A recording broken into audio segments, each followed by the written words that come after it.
ce qu'il faut dire, c'est qu'évidemment, on peut pas, un directeur d'EHPAD ne pourrait pas décréter du jour au lendemain, on va faire une haie d'honneur.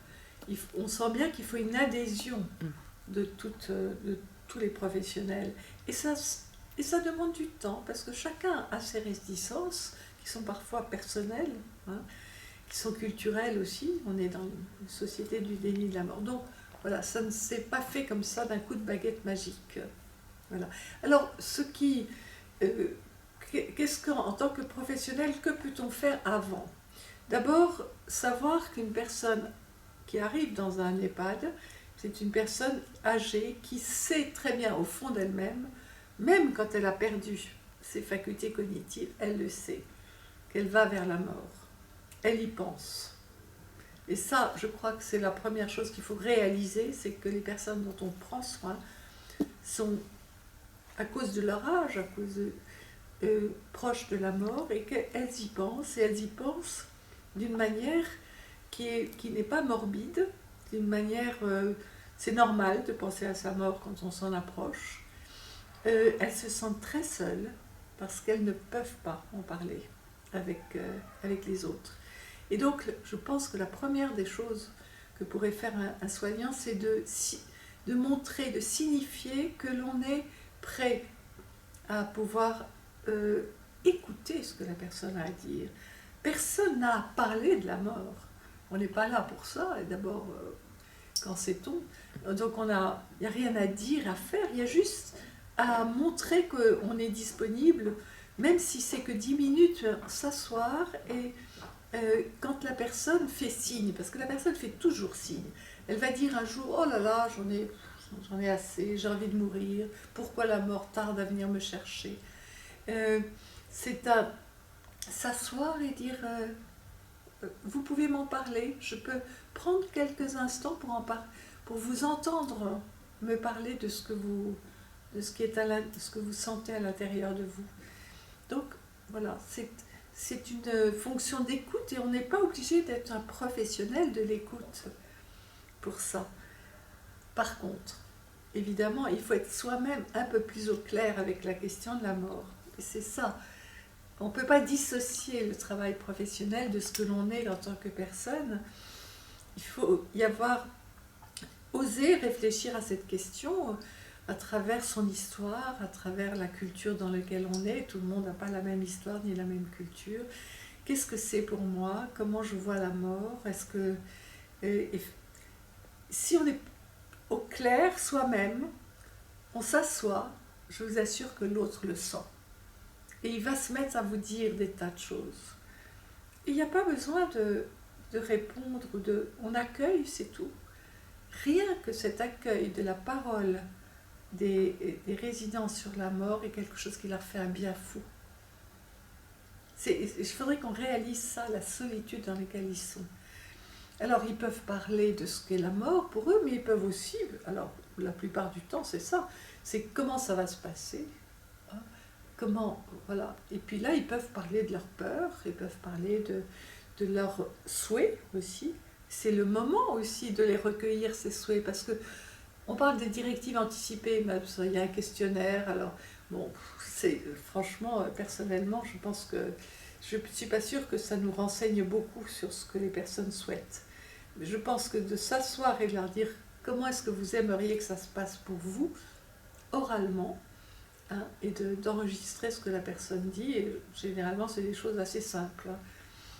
Elles veulent mourir dans leur lit, pas à l'hôpital, pas avec des tuyaux partout. Elles veulent ne pas souffrir, bien sûr. Elles veulent de la vie. Elles veulent des contacts, qu'on vienne les toucher, leur parler. Bon. Donc tout ça, on peut le recueillir. Hein. Donc c'est beaucoup plus, finalement, vous voyez, un problème de disponibilité et d'écoute que l'on peut faire si on est assez au clair avec la question de la mort. Et puis, bon, dans les derniers moments, vous savez, c'est la présence. C'est la présence et puis permettre à la personne de délivrer les derniers mots ou les derniers gestes aussi. Hein. Vous savez, c'est intéressant parce qu'en tant que professionnel, psychologue, j'ai souvent été au chevet de personnes qui allaient mourir quelquefois, sont mortes alors que j'étais à côté d'elles. Et ces personnes, il y en a qui me disaient, vous savez, quand je serai de l'autre côté, eh bien je vous aiderai. Ça fait partie de ces paroles que les mourants disent. Hein. Là, moi, j'ai pris ça très au sérieux, d'ailleurs, je me sens aidée aussi par mes invisibles. Mais, vous voyez, pouvoir dire quelque chose, et ça libère. Et puis, il y a le contact physique, évidemment. Le contact physique est très important. Je l'ai souvent souligné, parce que un contact physique, le contact, ça permet de retrouver un certain sentiment de sécurité. Or, au début de la vie, c'est bien le contact tactile qui fait qu'on a senti qu'au tout début de notre vie qu'on pouvait être en sécurité. On a besoin à la fin de sa vie de retrouver ça. Et c'est pour ça que souvent les aides-soignantes venaient me voir. Elles étaient un peu troublées parce qu'elles venaient de donner un bain ou faire une toilette. Les toilettes, il y a un corps à corps hein, avec la personne et les personnes mouraient juste après. Je leur disais, mais au contraire, c'est parce que vous leur avez donné ce contact à travers la toilette, mais c'est un contact, que la personne a pu lâcher son corps. Au contraire, c'est formidable ce que vous avez fait. Vous voyez, donc il faut... Ça, c'est très important, le contact physique, effectivement. Et puis après c'est la période du deuil en tant que... Alors je pense qu'en tant que soignant, on a besoin de parler de ce qu'on a vécu avec une personne, parce qu'il se crée des liens quand même, hein. On peut même s'attacher à une personne. Et je pense qu'il faut un temps et un espace pour que les soignants puissent parler de cette personne-là, de son départ, puissent mettre des mots sur ce qu'ils ont ressenti, sur ce que cette personne leur a apporté. Ce que j'appelle un rituel laïque de deuil, ça me semble très important dans un établissement. Et puis évidemment, si on peut organiser quelque chose comme la haie d'honneur, c'est-à-dire un départ qui n'est pas un départ à la sauvette, comme ça, comme dans le film, qui donne l'impression que la personne est une petite chose gênante, hein, on va la faire sortir par la porte des poubelles. Non, on sort par la grande porte. Alors, bon, il y a des établissements dans lesquels ils font sortir par la grande porte sans faire nécessairement la haie d'honneur. La haie d'honneur, c'est vraiment ce que j'ai vu de plus spectaculaire hein, dans ce domaine, mais c'est un très beau rituel parce qu'il est simple, pudique, il n'y a rien de trop. Hein. C'est vraiment...